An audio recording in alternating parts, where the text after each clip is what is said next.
chili is the best. In my mind, there are two ways to make chili. One that takes half a day, and the other one takes about half an hour. Both can be really good. This pumpkin chili recipe is the latter, and it is delicious. Especially when served out with my maple yogurt cornbread, it is the ultimate comfort food. Let's make it happen. Let's start by getting the base of our chili going. You're going to dice up an onion, get a pot on the heat, put about a tablespoon of butter in there, and then start those onions sauteing.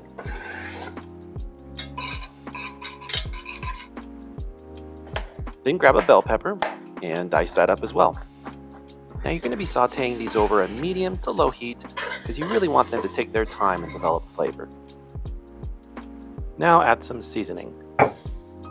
First, about a teaspoon of cumin seeds, 1 teaspoon oregano, and a pinch of sea salt. Now take your time here and let all the flavors develop and everything to become nice and caramelized. Once that's achieved, make a little space, add a little more oil, and place in about 1.5 pounds of ground beef and start that browning.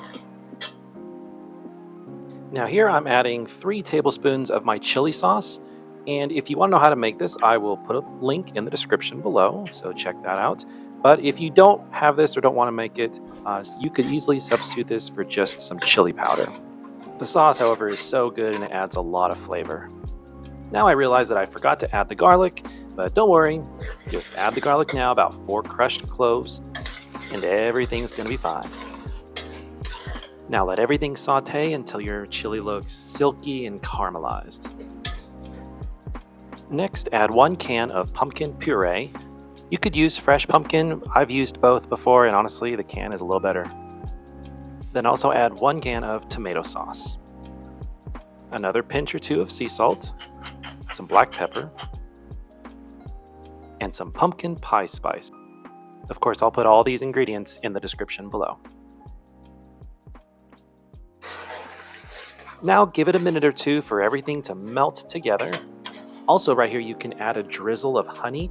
I didn't in this video, but it is really good that way. And of course, we have to add our beef stock, about 2 cups here. This is homemade beef stock, and I'll leave a link in the description below if you want to learn how to make your own stock. Now just bring your chili to a low simmer and let it cook there with the lid off. Now it's time to start the cornbread. Let's preheat the oven to 400 degrees. Place 2 tablespoons of butter into a cast iron skillet and place that into the oven while it preheats. Then in another pan, melt 4 tablespoons of butter and set that aside. Gather all of your ingredients for the cornbread together and we'll start mixing it up, starting with 1 cup of flour, 1.5 cups of cornmeal, 1 tablespoon baking powder, 1 pinch of sea salt. Mix that up a bit and then we're going to add our wet ingredients. Of course, your 4 tablespoons of butter, then 1 cup of Greek yogurt, followed by 1 cup of milk, then finally 1/4 cup of maple syrup. Then get a little arm workout as you whisk that together. Again, I forgot to add something. Put an egg in there.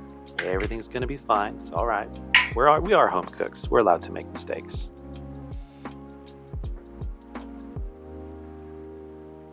Now grab that hot pan out of the oven, making sure not to burn yourself, of course, and pour in your batter. The butter in the pan helps to crisp up those edges real nicely, as well as helps the cornbread to not stick. Now place it in the oven and bake it at 400 degrees for 30 minutes. Meanwhile, keep an eye on your chili and give it a nice stir every couple of minutes. Be sure to taste to see if it needs any additional seasoning. Mine ended up needing just a pinch of sea salt and a little more black pepper. Use this time also to prepare any garnishes that you would like. For sure, some fresh cilantro. You also have some cheese or some sour cream or whatever you're in the mood for. About 5 minutes before your cornbread is done cooking, your chili should be finished. So go ahead and pull that off the heat and let it rest until you're ready to serve. After about 30 minutes, your cornbread should be golden on top and cooked all the way through, so just do a little knife test to check that. Just slice that up and we are ready to serve.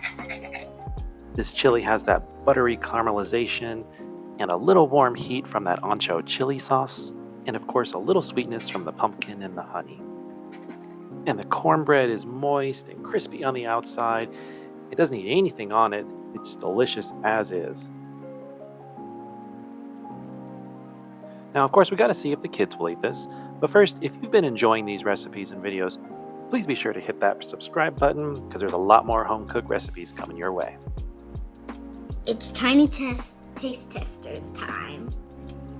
I don't really like cornbread, so that's why I am using chips. Cass is using cornbread. Chili is the best. I think they should make it at home. See you next time. Goodbye.